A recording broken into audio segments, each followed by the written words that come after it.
بسم اللہ الرحمن الرحیم۔ سامعین مکرم، آج ہم جس موضوع پر بات کر رہے ہیں، آج کا جو ہمارا ٹاپک ہے، آج کے جو ہمارا عنوان ہے وہ اس موضوع پر ہے کہ اس معاشرے میں کیا عورت موٹر سائیکل چلا سکتی ہے، کیا عورت کار چلا سکتی ہے، کیا عورت سائیکل چلا سکتی ہے۔ آج اس مسائل پہ ہم آپ کو آگاہ کرنے جا رہے ہیں، ہم آپ کو بتانے جا رہے ہیں انشاءاللہ العزیز۔ اگر آپ سنیں گے تو اس کا آپ کو بہت بڑا فائدہ ہوگا، کیونکہ اگر مرد حضرات سنیں گے تو وہ بھی اپنے گھر والوں، بیویوں کو، بیٹیوں کو، بہنوں کو بتائیں گے، تاکہ اور جو خواتین سنیں گی تو ان کے لیے بھی ایک بہت بڑا فائدہ ہوگا۔ تو دیکھیں، سب سے پہلی بات تو یہ ہے کہ شریعت میں عورت کا سائیکل چلانا، موٹر سائیکل چلانا یا کار چلانا یہ مکروہ نہیں ہے، اور اس کے بعد یہ حرام نہیں ہے، یعنی رکاوٹ نہیں ہے،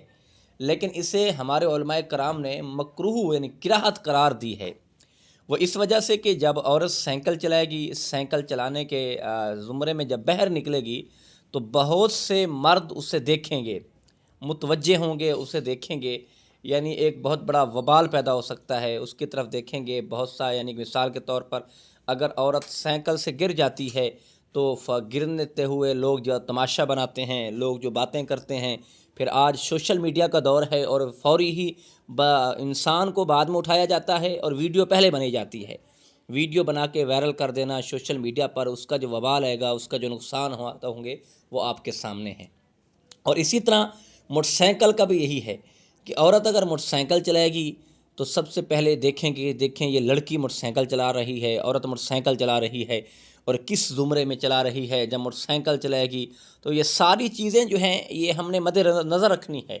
ہم نے سامنے رکھنی ہے، کیونکہ عورت کا جو حجاب کا حکم ہے، عورت کا جو پردے کا حکم ہے شریعت میں، ہم نے اس کو فالو کرنا ہے، ہم نے اسے دیکھنا ہے، کیونکہ شریعت نے جو کہا ہے کہ اگر عورت کی آواز باہر نکلنا جائز ہوتی حویلی سے تو ہم عورت کی فرض نماز جماعت کے ساتھ پڑھنا لازم کر دیتے، لیکن اللہ کے محبوب علیہ الصلاۃ والسلام نے فرمایا عورت کی آواز باہر نہیں نکلنی چاہیے۔ اب جب عورت ہو، لڑکی ہو یا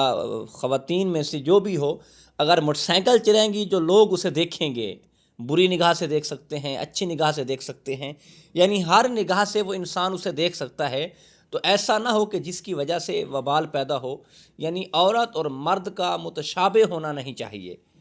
کیونکہ عورت ایک عورت ہے، عورت کو چار دیواری کے اندر رہنا چاہیے، پردے کے اندر رہنا چاہیے۔ جب موٹر سائیکل چلائے گی تو بہت سے مسائل پیدا ہو سکتے ہیں، کوئی سائڈ مار سکتا ہے، کوئی گرا سکتا ہے، کوئی ساتھ گزرتے ہوئے کوئی ایسی حرکت کر سکتا ہے، تو عورت کو ایسا چاہیے کہ اب دیکھیں جب عورت موٹر سائیکل چلائے گی تو دوسری طرح جیسے موٹر سائیکل کے پیچھے بیٹھتی ہے اس طرح نہیں بیٹھ سکتی، وہ پھر اسے ایک ٹانگ یا ایک طرف کرنی ہوگی، دوسری ٹانگ دوسری طرف کر کے چلانا ہوگا، پھر وہ آپ سمجھدار لوگ ہیں کہ اس کا وبال کیا ہو سکتا ہے، اس کی جو مصیبت ہے وہ کیا سامنے آ سکتی ہے۔ تو یہی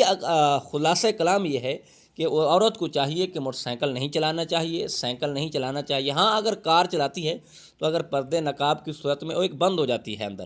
یعنی کار کے اندر، پھر بھی لوگ طرح طرح کی نظر سے دیکھتے ہیں کہ وہ دیکھیں جی فلاں عورت کار چلا رہی ہے، اتنی دوڑا رہی ہے، اتنی بھگا رہی ہے، کار کیسے چلا رہی ہے، وہ ہر طرف دیکھنا عورت کے لیے مناسب نہیں ہے۔ عورت کے لیے اچھائی چاہیے، پردہ چاہیے، نقاب چاہیے، تاکہ دوسرے کی بری نگاہ میں نہ آئے، غلط نگاہ سے کوئی نہ دیکھے، غلط نگاہ سے کوئی بات نہ کرے، کوئی ایسی حرکت نہ کر دے، کوئی ایسی بات نہ کر دے۔ تو ہماری ماؤں، بہنوں، بیٹیوں کو یہ چیزیں سوچنی چاہیے، یہ سمجھنی چاہیے۔ اور سب سے پہلی بات یہ ہے، عورت کا جو پردہ ہے، عورت کا نقاب ہے، وہ بہت اچھا ہونا چاہیے، کیونکہ شریعت نے کہا ہے کہ عورت کو زیادہ خوشبو لگا کر بھی باہر نہیں جانا چاہیے۔ یہ شریعت کا حکم ہے۔ اللہ پاک عمل کی توفیق عطا فرمائے۔